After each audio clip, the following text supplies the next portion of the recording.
3000 ஆண்டுகளுக்கு முன்னர் நாகராஜ மன்னனால் போற்றி துதிக்கப்பட்டதாக கருதப்படும் இந்த வேலோடுமலை முருகன் ஆலயம் இன்று நாகராஜனை முன்னிலையாக கொண்டு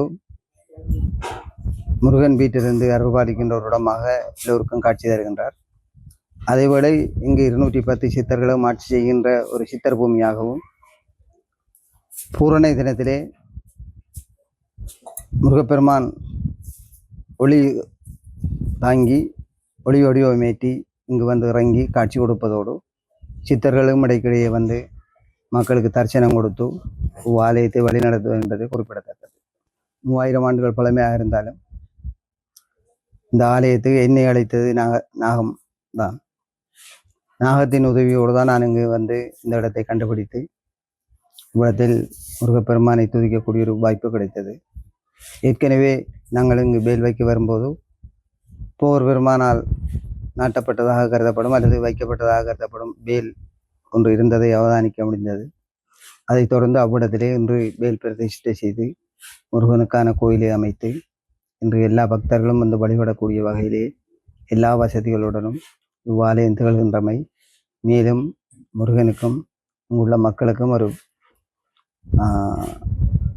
எடுத்துக்காட்டாக அமைகின்றது என்பதையும் குறிப்பிடத்தக்கது.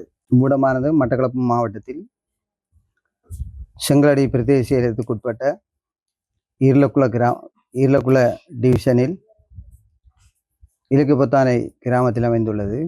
இது சித்தாண்டிக்கு மேற்கு புறமாக சித்தாண்டி பிரதேசத்தை அண்டியதாகவும் காணப்படுகின்றன. இவ்வாலயம் வேலோடுமலை முருகன் ஆலயம் இலக்குப்பத்தானை சித்தாண்டி என்றே அழைக்கப்படுகின்றது. இதற்கான வழியும் சித்தாண்டியிலிருந்து சிவண்டி முனிவரால் பூஜிக்கப்படுகின்ற முருகப்பெருமானின் ஆலயத்திலிருந்து இவ்வேலோடுமலை ஆலயம் 7 கிலோமீட்டர் தூரத்தில் அமைந்துள்ளது.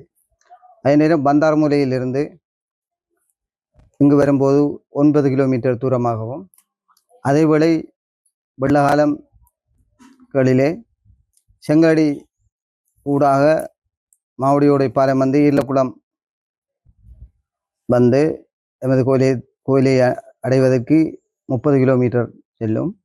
அதேவேளை கிரானிலிருந்து புலிவாய்ந்த பாலமூடாக வந்து இங்கு வருவதற்கு 32 கிலோமீட்டர் தூரமாக இருக்கின்றது.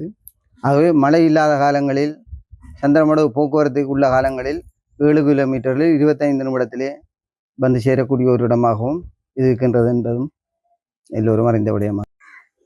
இந்த ஆலயத்தின் உற்சவமானது பங்குனி உத்தரத்திலே தீர்த்தோற்சவம் நடைபெறும்.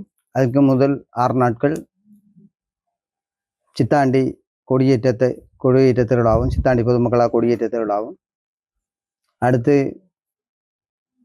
மாவடியம்பு பொதுமக்களாலும், அடுத்தது கோமாதுரை பொதுமக்களாலும், அடுத்தது செங்காடி பொதுமக்களாலும், மட்டக்களப்பு மலைவேளன் திருவிழா குழுவாலும், பந்தாரமுலை பொதுமக்களாலும் 6 திருவிழா நடத்தப்பட்டு 7ஆம் நாள் பங்குனி உத்தரத்தில் தீர்த்தம் இடம்பெறும். அன்னதானத்தை பொறுத்தவரையிலே தொடர்ந்து ஒவ்வொரு நாளும் இங்கு அன்னதானம் இடம்பெறும். விசேடமாக தீர்த்தோற்சவ திருவிழா காலங்களிலே 4000 5000 பேருக்கு மேற்பட்ட மக்கள் கலந்து கொள்கின்ற பட்சத்தில் கூடுதலான அந்தந்த திருவிழாக்காரர்கள் அன்னதானம் கொடுப்பார்கள்.